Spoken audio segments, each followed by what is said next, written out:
Robbie Benson, one-on-one. One-on-one. That was horrendous. I mean, and such a cliched, flawed movie that was just pedantically slow in terms of pace. You knew exactly what was going to happen. I mean, who didn't think that Benson was going to star in the championship game at the end of that movie? It would have been a better movie if he got hurt and never, he left the court. You're like rooting for him to get hurt. Some imagination if you're writing one of these scripts, no? Like, oh, wow, they did it. There was a twist. I didn't see that coming. Who thought he was going to fall flat on his face and the coach was going to say, you know what? I told you were awful and you should have been on the team in the first place. I should have revoked your scholarship. You're a jerk. He's down on his luck and becomes a drug addict. You're like, wow, that movie took a turn. What a great movie. Much better movie. It would have been a better movie if Hilary Swank had checked out after she got hit with the head with the chair, which, not even Richard Steele would have allowed that to go on. Steve Smoger, who would have a guy, I nicknamed Steve Smoger the boxing referee, let him bleed.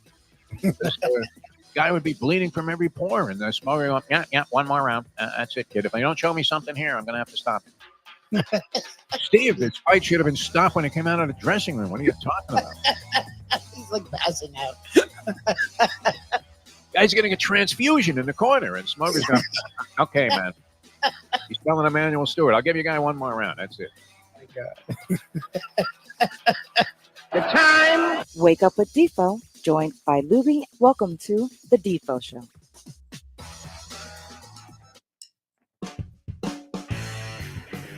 Guy's hooked up to an IV unit. He's got 3 cut man working on him at the same time. He's gargling with adrenaline. And the guy looks at him and goes, yeah, one more round, man. And that was Dr. Bernhard Schwartz, the ring physician at the Olympic Auditorium for many, many years. It didn't matter. If you had a pulse, that wasn't even necessarily a qualification for continuing to box.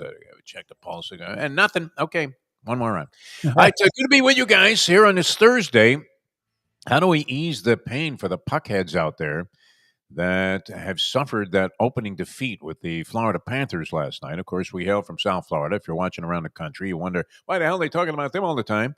They lost 4-3 overtime, couple of minutes to go in overtime. The Panthers incur one of those, it's a tough penalty to draw. I don't get that penalty. Do people just throw the puck into the stands all the time? Like, I think that and the offsides are two of the dumber things that are involved in hockey. I don't mind the offsides. I know you don't like it when they go back after and challenge the offsides. I mind the rule. I hate the delay offsides. Delayed offsides. It's not really that's not really the definition of a delayed offsides, though. That's just a replay where they go back and realize they missed a call. There are delayed offsides also that are called, and if you ask me to detail all of the circumstances that would comprise a delayed offsides, I'd be hard pressed to come up with the answer. But nonetheless, that was a tough loss. Look, well contested game. The Panthers go up 3-1.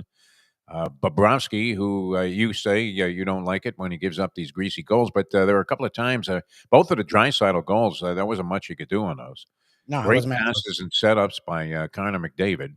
You could have got Draisaitl to be the MVP of the series. This is a little premature evaluation at plus 750, minus 115 on Connor McDavid.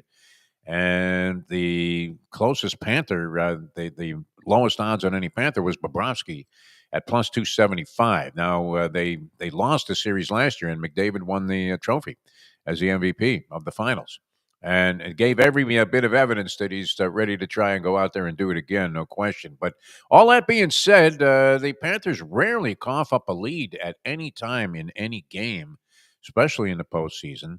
When they're leading after the first period, they have a remarkable record. I don't know the exact numerology on it, but it's an extremely high winning percentage. I don't know if they've ever lost, actually, in the postseason in the Paul Maurice era when leading after the first period. Is that possible, Lubie? That seems unfathomable. I don't know. They may have lost. It's rare. It's very rare for this team to, when they have a lead, not win. And they rarely lose. I think the numbers are similar, like 0.0, the number of times they lose when they're leading after the second period. This has been a team that's also known for their comebacks, and they're buzzing the net. A lot of pressure in the early portion of the overtime period. It looked like the Panthers were going to pull this thing out. Almost scored 20 seconds in.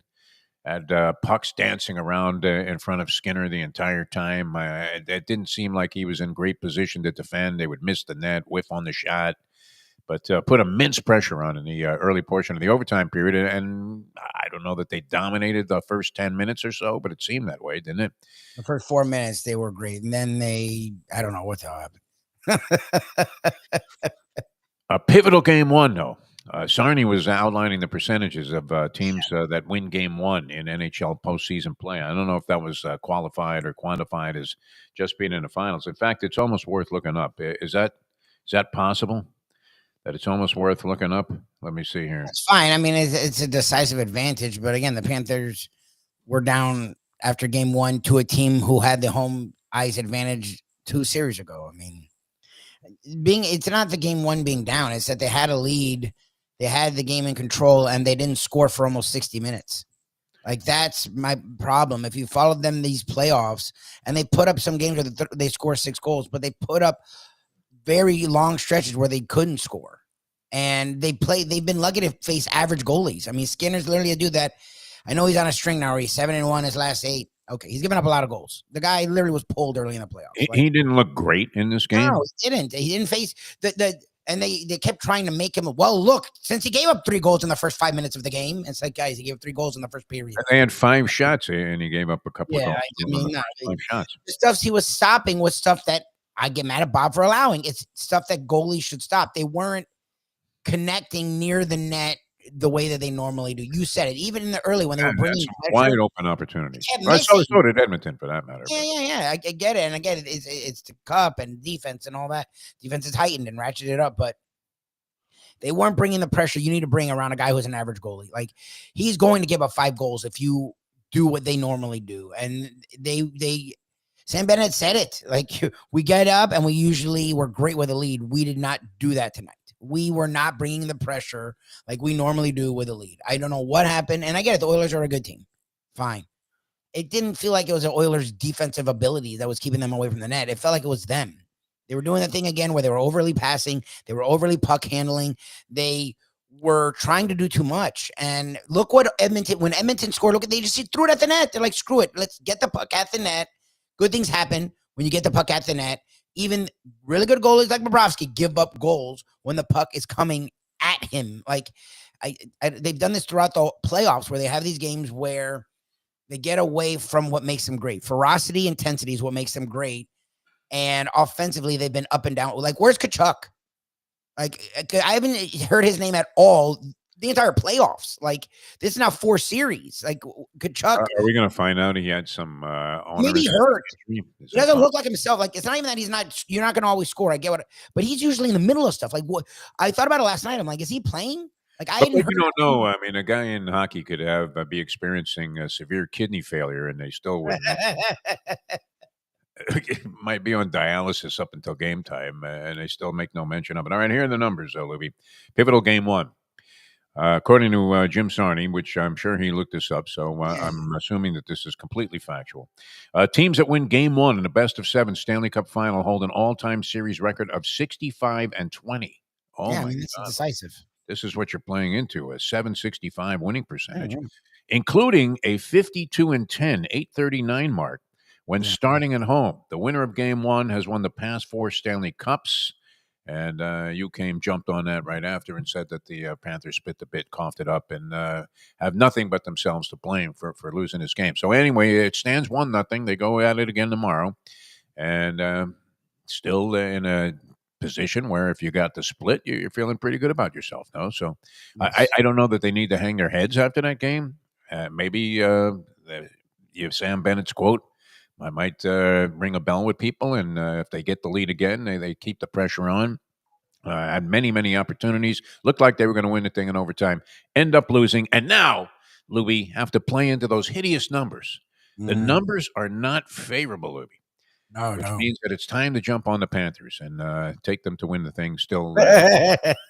You guys scared me yesterday. It was you. It was Tony Segreto. It was Ed Garcia from Texas Roadhouse Restaurants. And when you all went Panthers in 6, I'm thinking, I literally trying to get Lipschitz on the phone there to get down on Edmonton in 6. I'm at the point now where, I mean, look, that second championship, winning 2 out of 3 trips to the Cup and back-to-back.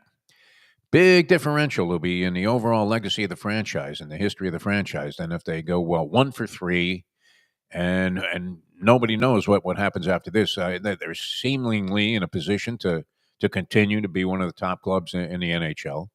I don't know how you could argue against that with Bill Zito at the helm there. He always pulls something out of his hat at the trade deadline or whenever during the course of the season, picks up guys on waivers that become significant. I mean, he's been a genius in the front office, and the team seems to reflect. I mean, they always talk about heat culture. The Panthers not all hockey teams are driven by some kind of culture, are they not? For the most part. I mean, there are lousy teams in there that probably are in a state of disarray and completely discombobulated from a mental standpoint. But those are few and far between. They seem to band together like no other club in sports. You don't see this kind of unity. You'll see it sometimes. Football needs it. Baseball, it helps to have that. Basketball, of course, some kind of symmetry. But I don't know that you ever see like a personal bonding like you do with hockey clubs. And as evidenced by the fact that, look, the last couple of weeks here on Bleacher Brothers, we've talked to 2 members of the 95-96 Stanley Cup team. I mean, really digging into the distant past. Both these guys look pretty good, though, and are still involved in the game. With Scott Mellenby and Bill Lindsay joining us, 2 very instrumental pieces of the Panthers' run to the. And it doesn't it still feel like they won that thing just by getting to the finals that year? That was one time where you could completely overlook the usual cliche of, well, we didn't get the job done. We still had one more to win. Seems to me like 30 years later that they may as well have just won that thing. It's such a feel-good story. But I mean, you even see this like 30 years later, these guys still have an incredible bond together. And I don't know that you find that so much in other sports, not to the level that you do in hockey. But we'll see if they can kind of get it together and they have a day to think about it in Edmonton. Wasn't like they were rushed, and you didn't think that the home ice was going to be too overwhelming for them. They've been overcoming that throughout the postseason. The fact is, they were on the road for the first game of every series so far in the 4 series, and with a mixed bag of results. But nonetheless, in this case, they come up on a short end. Critical, according to the numerology, Lubie, that we just laid out for you, courtesy of one Jim Sarney. It's one of the few times I actually looked at one of his texts and said, "Oh, wow, that's interesting." No, he's always sending interesting stuff. It's just that it's usually so far off the beaten path. Yes, but I'm glad he drew my attention. What kind of BS officiating do they have in women's college softball? Every play is controversial in women's college softball. I don't know. Little League umpires are more efficient than these guys. I mean, they look at replays. It's pretty clear that they made the wrong call. They go ahead and they let it stand.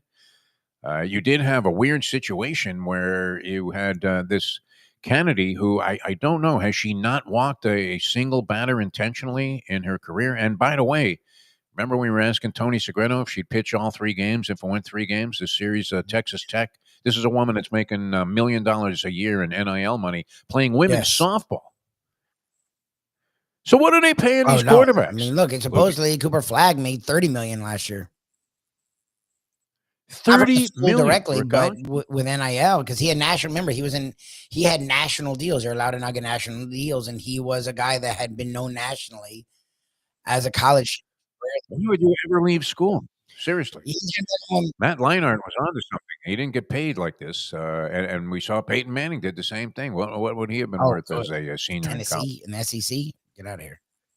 If you had NIL money available to you at the time, man, these guys were getting hosed forever. And now, has it gone in reverse? I doubt that these schools are losing money, are they? I mean, the NIL stuff isn't the school. It's coming from boosters, it's right? It's still not the schools coming out of pocket. They've just legalized illegal paying. What it is. Yes. Recruiting. Great.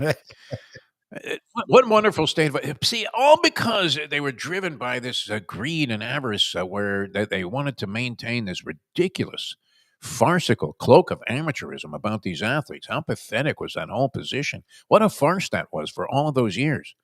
Our man, Tony Segreto, used to defend it and say, well, they get a scholarship. It's like big deal. So they let him come in there so they could make a name for the school and tons of money. I mean, so what? They let him go to the quad there and attend Yeah, a it couple of costs a lot of classes money. if they wanted to. The hell is that? I mean, and the coaches that were always emphasizing academics as if I mean, even our man Jimmy Johnson. I love Jimmy Johnson, right? I love his approach to life. Not everything about him necessarily would rub everybody the right way, and there were things that he did that I thought, you know what, you don't dismiss, you don't step on the Yeah, legend of Don okay. Shula just because you took over his position as coach. You don't need to distance yourself. I mean, that was kind of like, I mean, we've seen this in the Yes. White House, where all of a sudden pictures of like FDR are backwards on the wall, so you're only Weird. seeing the back Childish. of the frame. Yeah, I mean, who cares about that? Why would you want to trash tradition unless there was something particularly hideous about it? But I thought that was sort of offensive to me because I was a big Don Shula fan. But all that being said, I mean, you have to respect the fact that guys go out there and do things their own way. And Jimmy was one of those guys that imagine though if they had NIL money back then when during the hurricanes reign. What would have happened and what would have transpired? It's crazy to think that $1 million for a women's softball pitcher. She's thrown every pitch so far that the Texas Tech, what are they? The Raiders, Red Raiders. Can you even use the word I red don't know. anymore and associate I with don't the know. name and still be politically correct? I Yeah. don't know. She's pitched every inning. That I mean, there hasn't been another Texas Tech player that's thrown a single What? pitch. I don't You think. can't pitch every game. I'm pretty sure. I mean, I'm Really? pretty sure that was the stat that Do I they have read. that much Yeah, time between games? Like, I don't get it. Aren't they playing series? they played doubleheaders. She pitches both games. That's She's ridiculous. I mean, I know they're paying her money. Great Wilhelm or That's something. weird. I thought you guys Wilbur when you were Wood. saying she's gonna when you were saying I thought it was ridiculous. And when Tony was saying yes to that, I thought, my God, what are you talking about, Tony? You're supposed to be our women's college softball expert. How though? I mean, is it really? Is it generating enough capital that you would pay a woman? Nothing against it. I'm glad they're making the money. Whatever. I mean, imagine if you would had $1 million while you were going oh to god. college, Luby, 30 million. I mean, that's an accurate number. Cooper Flag was getting paid $30 million to play basketball 1 year for Duke. That's insane. It's excessive. It's weird to go from nothing to that. You think there'd be a middle Yeah. ground. Look, softball, like you've said it. There's plenty of things that I don't give a crap about, but if you're the best at that thing, there's merit to it. Like I don't watch any softball, but I know that Oklahoma was great, and I guarantee to win 4 titles in a row, they were paying their girls, their ladies, whatever you call them, a lot of money. So Texas Tech realizing, you know what, it's not going to be easy to, and they're trying in all the other sports as well. They're actually really good in basketball and they're relevant in football. But you know what? There's only really one team we have to go after. Let's go get this ridiculous pitcher and let's go after him. Yeah, it's paid off. They made it to they're probably going to win the World Series or they're So what were they doing with all of this money that was coming in when they were eliminating sports like that? Hell, when I was at the Cuse, they eliminated the baseball program. Now it was a little rough to play baseball there because it was freaking freezing out all the way through the end of the semester. But that being said, remember how many contracted programs there were? This was a big issue not that long ago in college sports, where it's like, oh well, they're playing football and basketball, but we won't be able to support a golf team. And then there was all this sympathy being generated for the poor schmuck that was, unable to play major college sports at that level, but still had athletic ability, wanted to be on some kind of a team. So he ended up going out for bowling. And those were the sports that were being cut, wrestling, all of this other stuff.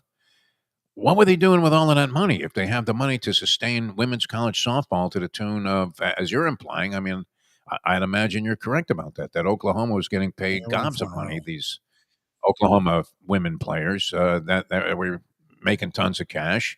If Texas Tech has $1 million to give one player on their team, that's yes. amazing, huh? So she's trying to intentionally walk a girl and throws a strike Yeah. instead. She's so zeroed in on the strike zone. I don't know. Could she have possibly gone the entire year without ever issuing an Oh my intentional God. walk? No matter how good your pitcher is situationally, it would dictate once in a while that you walk somebody to set up a force at home at the very least. I don't know that you're counting on getting double plays with the bases 12 feet apart, but it was kind of crazy. Anyway, the account of this game was, and Texas ended up beating Texas Tech, and Najee Kennedy goes down in defeat in game number one of a best of three series for the championship, laced with controversy. This game was one bad call after another, and even with replay, they still managed to get it to screw it up. So that was that. I mean, I don't know if that diminished or took away from whatever it was that was transpiring out there, but how inspiring could it be? Well, when it doesn't even look like the game's on the level, that's not good. All right, you have OKC and Indiana tonight, game number one. Lubie, you give no chance whatsoever, like the rest of the world, to the Indiana Pacers. The Pacers are kind of eating this up. It's interesting. Players, what do you think that this goes back through time? The players were always aware of what their status was from a gambling standpoint.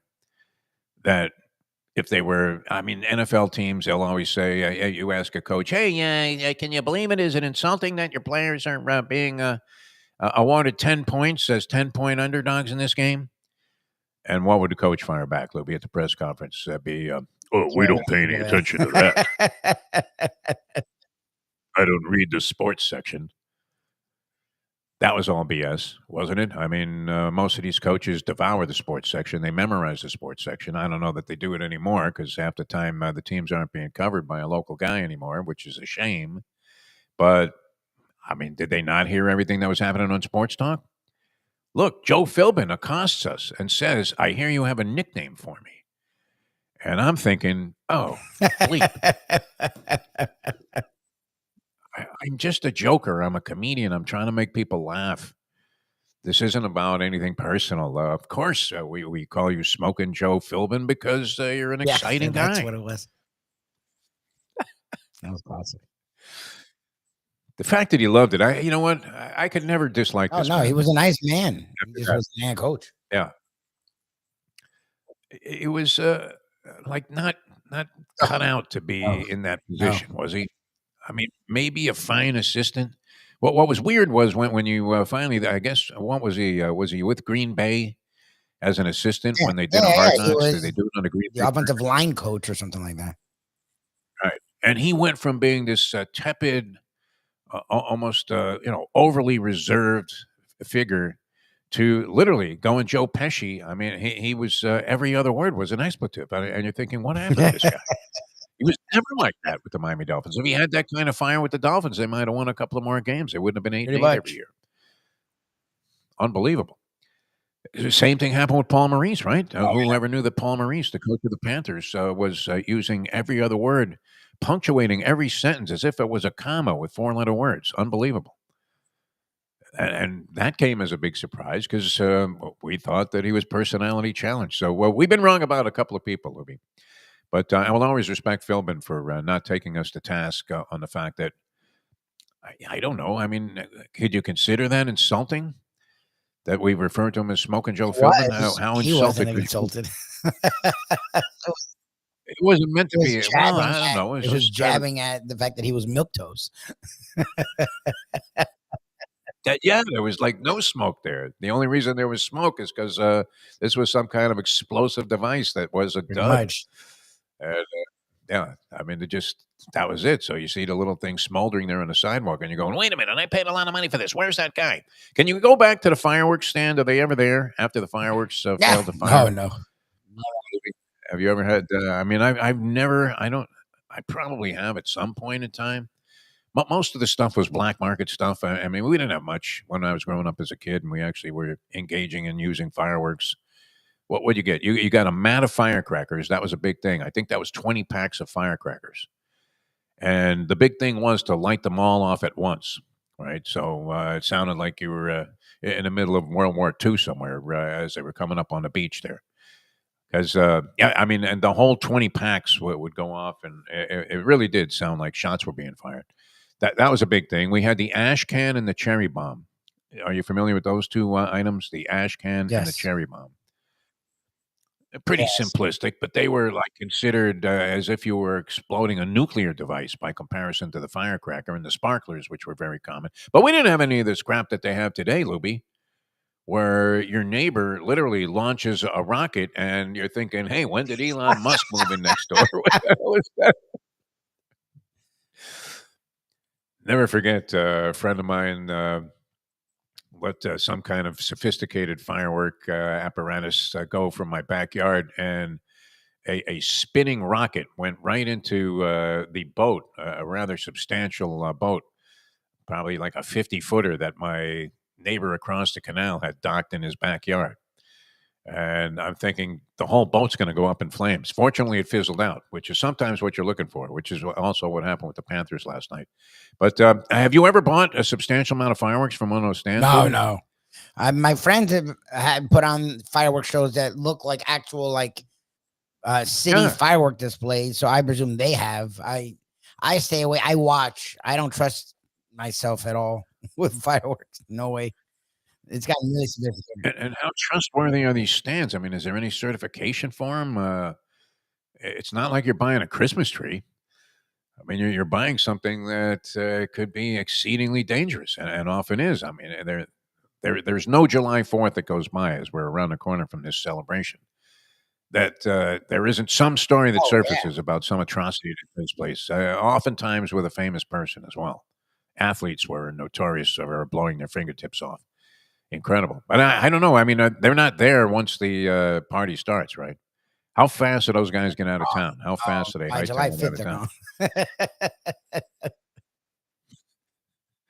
It's that same field that your dog used to take a crap in all of a sudden, and no sign of these guys whatsoever. And where do they originate from? Do we have any idea? Do they have to be licensed? I mean, what the hell is that, Luby? Look what you're doing. You're buying very destructive uh, pieces of apparatus there to, and total blind faith in the people that are selling them, which I don't know. Do they have the look of carnies I was just gonna when say, you it's pull like up to some carnies. church It's carnival? like carnies where they come in out of nowhere and they leave out of nowhere.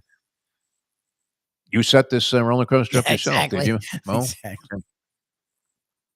We're going to play the trivia challenge. We wanted to ease the pain of the puck damage that was done last night as the Panthers went down. I don't know that the city's in a panic yet. It seems like there was such a level of confidence in this team that I don't know. I didn't talk to that many people since the game ended very late, and I was pretty much talking to my dog at that point. But I don't know. Did you sense any, or do you feel any lack of confidence, Dave Gurggles Gergely? Well, to me, the Panthers played like the opponents used to play against them. Yes. Where they had that lead and they went into a protection type mode, and that's how they always came back. So it looked like it was flip-flopped a little bit there. Now, having said that, Bobrovsky stood on his head. God bless him. He played terrifically. But they showed very little offense in that third period, and I think that was a big, big difference there. All right. So Paul Maurice needs to get after these guys with a grease board. The second the second period, which they scored a goal, they had 2 shots total for an entire period. Yeah. Like that. I mean, look, Bobrovsky gave up the second goal I wasn't a fan of. It's again one of those goals where he had a clean look from the blue line. And he literally was in position and it hit him and went in. That should never happen. But you're right. Like there was a lot. He made some fantastic saves. He kept them in the game and they couldn't score. It was freaking, and they weren't even getting shots. That was the problem with it. There was no activity. I don't know. The puck was flying through the crease in that early overtime period. And I thought sure they were going to score and pull the thing out within 5 minutes into the game. Didn't happen. And then you started to say something about this goofball penalty of delay of game when somebody just hoists the puck out of the arena or into the crowd. It does seem a bit harsh, doesn't it? I mean, it's as harsh as the penalty for a failed challenge where, I mean, and that could have been the game right there where the Oilers challenged the first goal by the Panthers. They lost the challenge, so now they go on a power play and Marchand scores and it's 2-1. Doesn't that seem exceedingly punitive for challenging what often are almost indecipherable differences, whether the play I was like clean it. or not. I disagree completely. I like it. I just think if more sports did that, we do away with all these frivolous challenges. They've had a chance to look at it. They looked at the replay before they made their challenge. I think that's a great rule as far as that goes. But going back to You fireworks, like it? Okay. I was in a lower middle class area in Allentown, Pennsylvania, and when it came to 4th of July, all we did was release 15 lightning bugs and have some guy yell "boom." You know, we were a little poor. So. It was primitive by comparison today when I was growing up. I mean, the ash can was Yeah, a I big remember it. thing. It was like a little cylindrical thing, and it actually looked like a can, and it had a fuse in it, and it was considered powerful. I mean, it was almost like you unleashed an atomic bomb on the neighborhood. The cherry bomb was also it actually looked like a cherry with a fuse.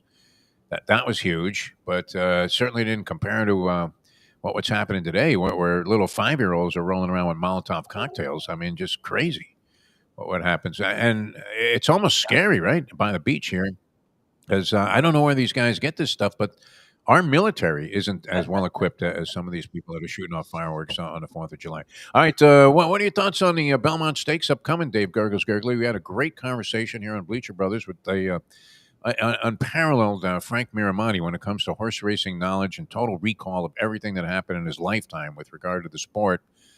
Brilliant as always, and he couldn't get away from, and this would be painful, I think, for you to come to this conclusion. He could not get away from the three favorites. I'm going to enjoy that race, but quite frankly, the rest of the card is what I'll be looking towards.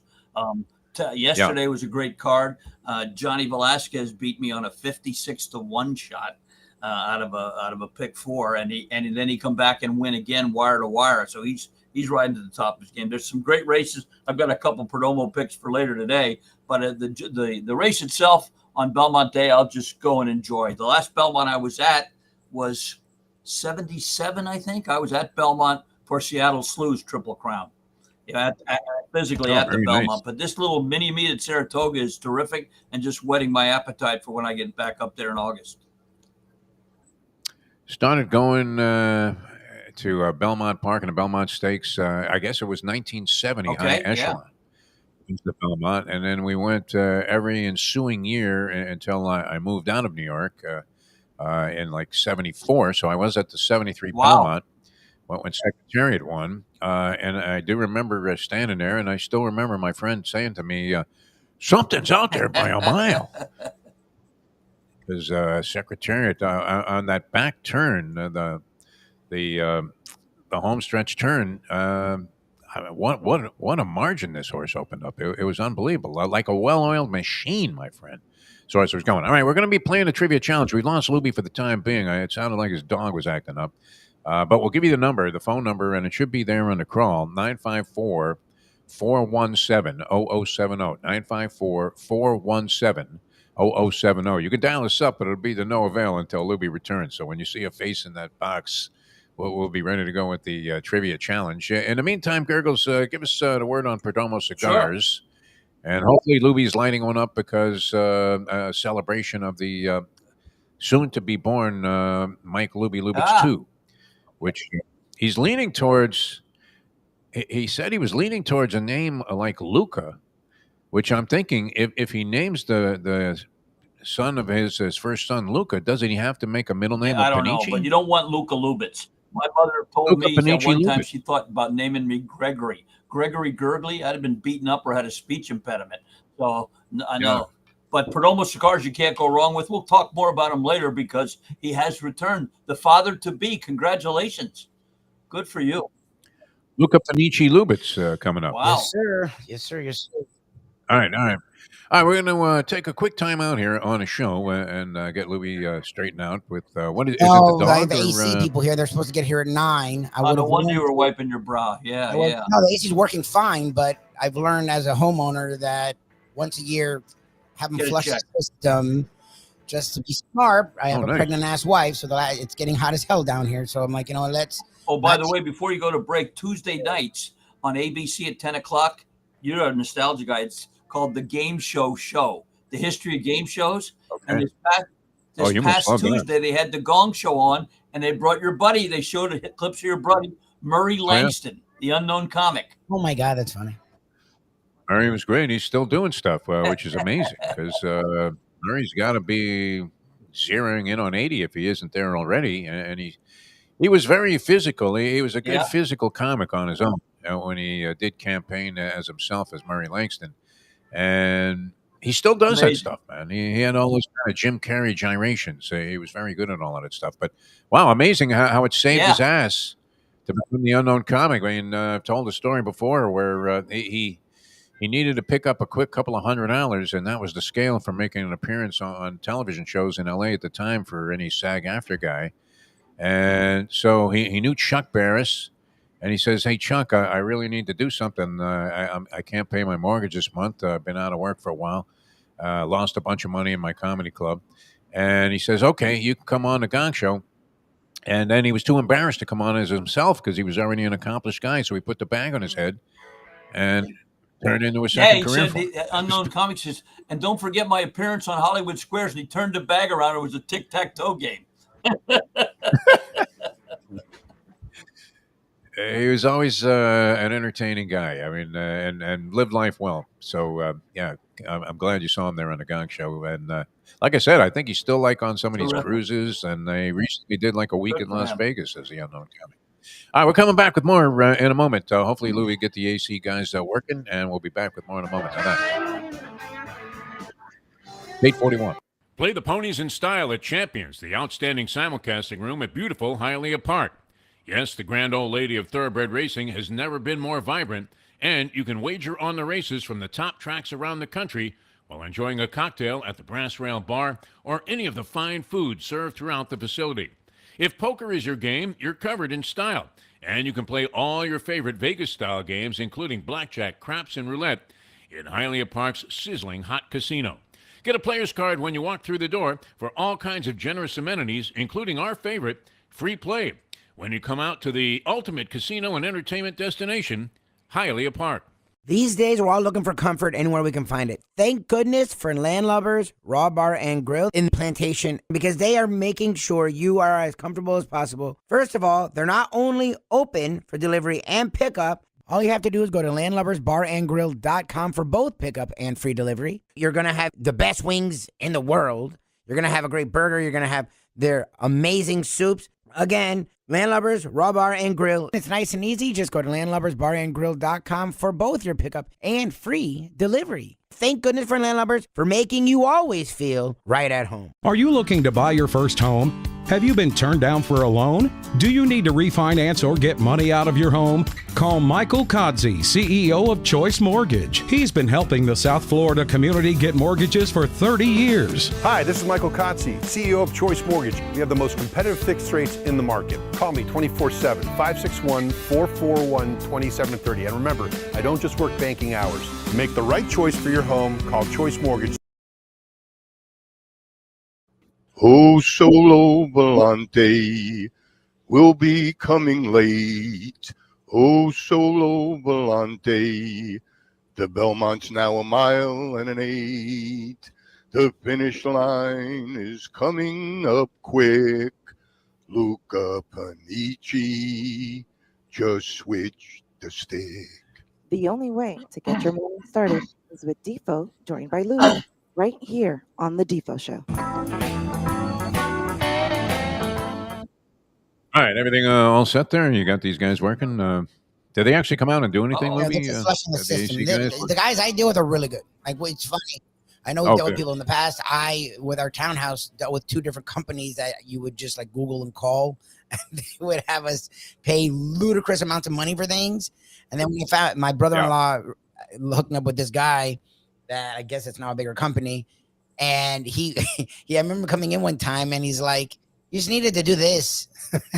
It's $50, and we had paid $800 for them to like work on the compressor and change out the Freon. It was like, it's worse than going to the veterinarian. so like It these, really I've is. stayed with them for like 5 years now, and he told me years ago, he's like, "Look, if you just flush the system once a year, like that's a huge thing people don't even think to do."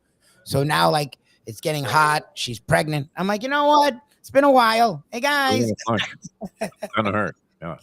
All right, we want to get right into the game here and play as many as we can. Before we hit the wire, you can dial us up, 954-417-0070. Gift certificates galore to be given away, either Landlubbers or Texas Roadhouse, to the champion of this week's game, with the Belmont on his mind. And, of course, always an ode and definitely the acknowledgement of the greatness of the Polyman and his...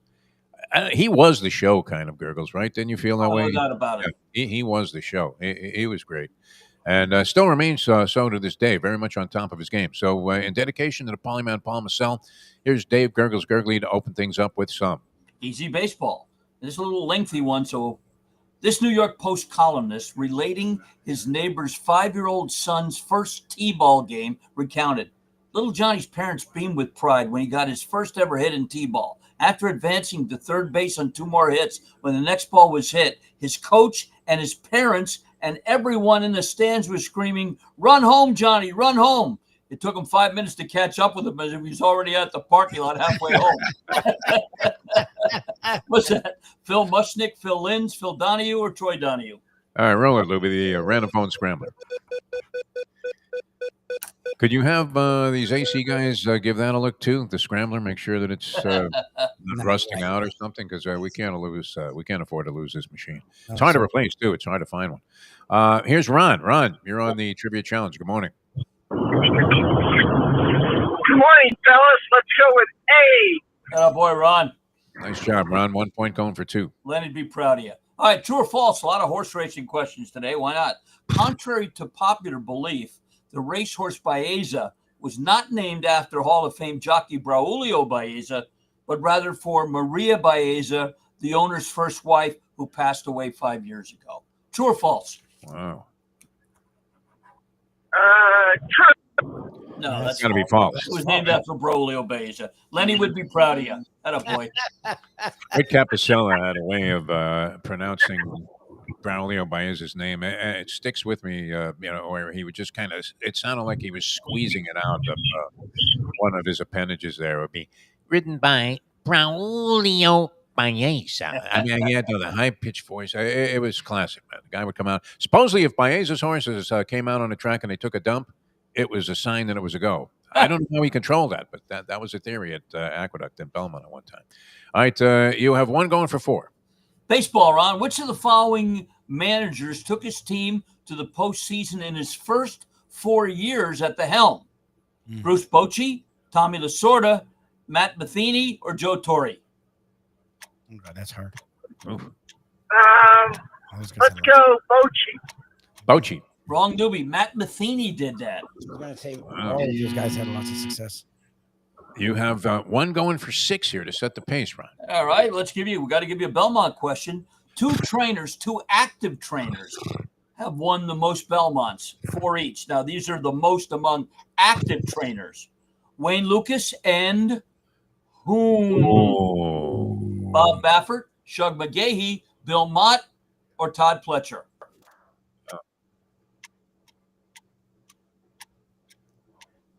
Fletcher. Well done. Yes. Fletcher is the other one with 4 of them. Ron is a clutch player, man. He has an uncanny knack for pulling out the 5-point question, regardless of area of expertise that it would require. Horse racing, probably among the more obscure, although we have many degenerate viewers out there and fans and followers of the Trivia Challenge over the years that were horse racing fans. And we originated many times from a racetrack itself, of course. Those many years at Hialeah Park, that was great. And by the way, yesterday I was at Gulfstream, and the guy, your buddy, said to say hello from Deal Volkswagen. Oh, yeah? You saw him out there? Dan I hadn't seen him in a long time. He said, please say hello to Jeff. Oh, good. Yeah. He, one of the greats, one of the real gentlemen that you'll ever meet in your lifetime. And does he still have all of the sycophants surrounding him there? Which not that he does that by design. I was just going to mention that. Yeah. He sat down, and all of a sudden it was like flies or bees drawn to honey. Yep. All of these leeches that come in. Yeah. He's so generous. He's like giving money away. And and the Leaper, I think, actually thinks that he earns whatever it is that Dan throws him. For giving him such level of expertise on the horses. All right, 954-417-0070. If you'd like to play the game, Ron has 6 points. He's in the lead. He's setting the pace. 954-417-0070 if you'd like to get involved. As Dave, tell us, we started talking about Perdomo cigars. We may as well go ahead and finish that thought. I'm heading there right after the show to see Nick and the gang at Perdomo Cigars. I'm going to pick up some cigars because Sunday I'm leaving on a golf trip with 16 guys. I'll take a few cigars along. Anybody who wants to try one, I'll probably have one for them. But you don't have to be going on a golf trip. You can go there anytime you want. 5150 Northwest 167th Street on the Palmetto, where there's been all kinds of traffic problems, but there's no traffic problems at Perdomo's. Right off the 57th exit right there, just a little bit east of the Home Depot on the south side of the street, open 9 a.m. to 6 p.m.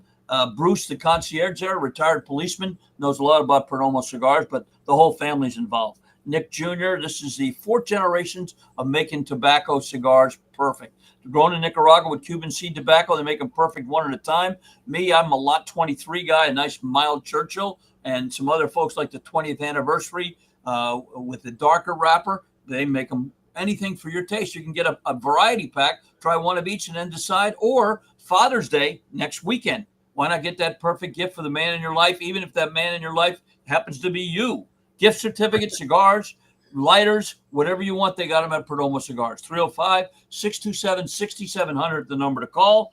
Go online. If you're going to go Saturday or Sunday, they're closed, but any tobacconist worth their salt will have them. www.perdomocigars.com to find the retailer near you. And today, in the 7th race, 5.5 furlongs on the turf, will lean towards D'Angelo horse shipping to Saratoga. Twirling Queen, the 5-horse with Luis Saez. And if you know me, I'm not a chalk guy. He's 8-1. Twirling, man. I like that. Twirling Queen. Going to be twirling around there, around the finish line, and twirling our way right into Twirling Candy, who, as you know, is a very good grass sire. You are an excellent grass handicapper. I was thinking about that the other day. I was thinking, whose expertise would I trust at a racetrack? But you really are a turf handicapper. Well, that's my next favorite bet now is the turf pick 3 at Santa Anita. Hit one on Saturday with 2 4-1s, and then Kyle Frey get up in the last on a 15-1 shot and end up paying $1,200. So some seed money. How sweet is that? That's a beautiful thing. It's like a $3 whack. So you do get a payoff if you manage to hit that thing. All right, ready for our next set of questions? Okay. College football. This Arkansas pastor posted the following sign outside his Little Rock church. Remember, football is only a game. Spiritual things are eternal. Nevertheless, beat Texas. What's that? Pastor Schmidt, Reverend Ike, Father Mulcahy, or Rabbi Goldstein? Roll it, Lubie. We have Mike is our next challenger here on the Trivia Challenge. Mike, how are you? Hey, good day, gentlemen. Let's say A.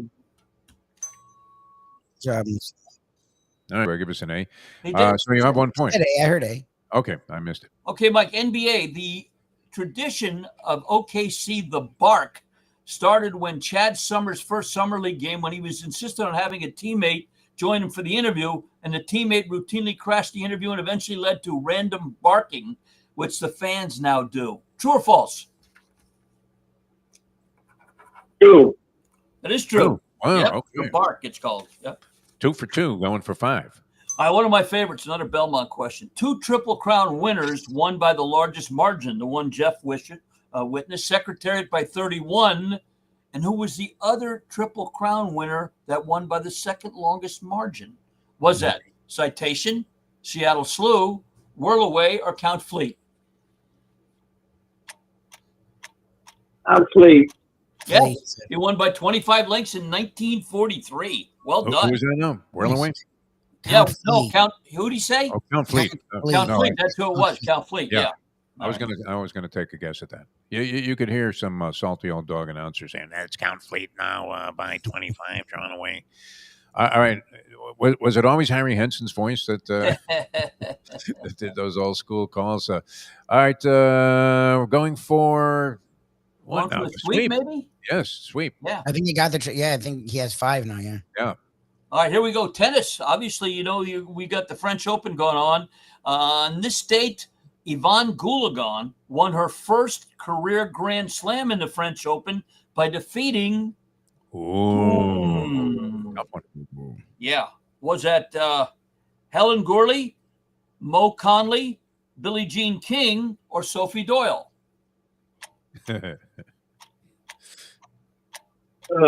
Sophie Doyle.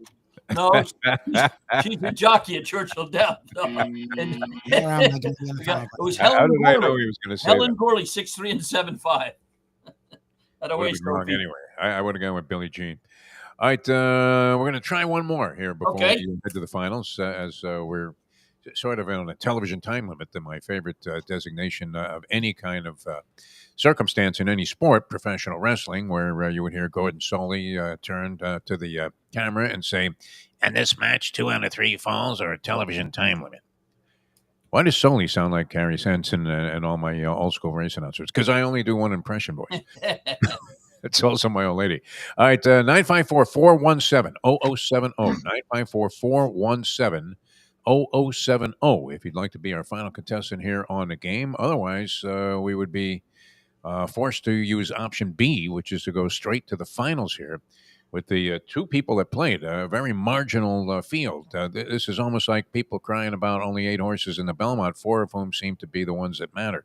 Do you see anything there, Gurggles, outside of the top 2? I was taking a look at Johnny V's horse. Is it Crudo, I think, that got in? I think Okay. so. Took a little look at him, but quite frankly, it could be a rematch. I mean, people are criticizing Rispoli for his ride last time by going inside. Man, I thought he made a hell of a run with journalism. That was quite a terrific ride. He ran into some really bad luck. Yeah. I mean, the hole closed and then the horse just kind of sat on him for a second, which usually a horse gets bumped and there's a way out. But roundly criticized for that ride, though. Yeah, for not going outside earlier. I just thought, you got to give the guy credit for what he did to recover. Whether he made a mistake in the beginning, I'm not sure. But it was terrific. I really enjoyed the finish there. This time, I don't know. But the rest of the card that day and today's card, you got a horse in the 9th race today, Filo de Ariana, ridden by Jose Ortiz, who I think is a better grass rider than his brother. Right. And Jose Ortiz usually rides for Cheryl DeVoe. Well, he's riding on this horse instead. And he's I think he's like 4-1, and he's lone speed to me, so he might be worth a look today as well. So just something for you folks who are going out today. All right, we're going to go straight to the finals here. So, okay, fairly easy call, and actually both well deserving. Almost had the sweep out of Mike until you fooled him with a jockey instead of a tennis player. And Ron, of course, always strong in the clutch as he pulled out that 5-point question, not an easy one, and ended up with 6 points for the leading total here. All right, guys, Dave's going to fire off a question. Call out your name if you'd like to answer right away. Nobody answers right away. We offer multiple choice. The first person to call out his name gets first chance. We go back and forth until we have a winner for the championship. This week's somewhat hybrid edition of the Trivia Challenge. Here's one, Dave Gurggles Gergely. All right, appropriately enough, it's the Belmont. This horse became the first New York bred in 138 years to win the Belmont. Who was it? All right, here's multiple choice. Funny side, Tis the Law, Point Given, or a Fleet Alex? Anybody? Mike. Yes. Funny side. Funny side. Oh, he was a gelding, but not a New York bred. Was it? 3 left. Ron's employing Lenny's techniques. I like that. Yep. Was it Tis the Law, Point Given, or a Fleet Alex? Let's go with Point Given. Point Like given. Lenny, didn't work. Incorrect. Was it Tis the Law or a Fleet Alex? B. Whoever that B is. Tis the Law. That's right. Tis the Law. All right. Very good. Congratulations, my friend. Very nice. Wow. All right. And your pick was going to be what? You said you were going to watch and enjoy. Yeah. I have visions for some reason. I don't know. Am I trying to force the issue here? No. Clearly, sovereignty in journalism would appear to be almost an ice cold. Well, I mean, it would be an exacta box that you think you're going to cash on. Yeah, maybe not make enough money to. For a buck, what I'll do is I'll play everything on top of them just for yeah. That'll cost maybe $12. But I have visions of Baeza flying in the Derby. I don't know where he was. He'll be the third choice. Yes, is it not possible? I mean, he dueled with journalism in the Santa Anita Derby, just got Right. beat in the end after really battling back. And then where was he? He was lost in space in the Kentucky Derby. I don't remember the horse showing up anywhere. And then you're saying, who's this?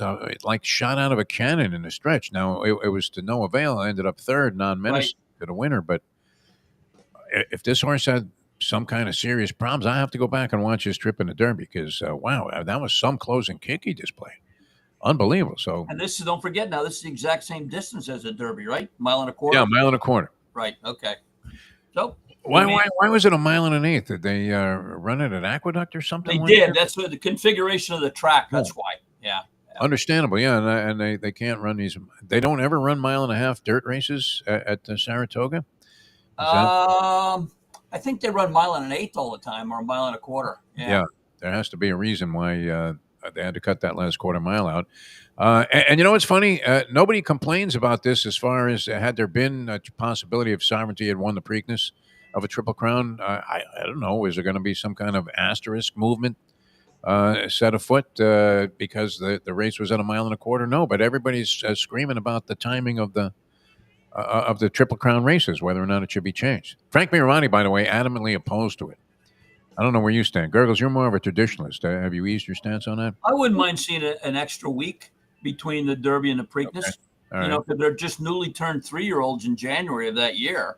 You know, so I wouldn't mind seeing that in the meantime, as long as it doesn't interfere with the Travers, which I like to see.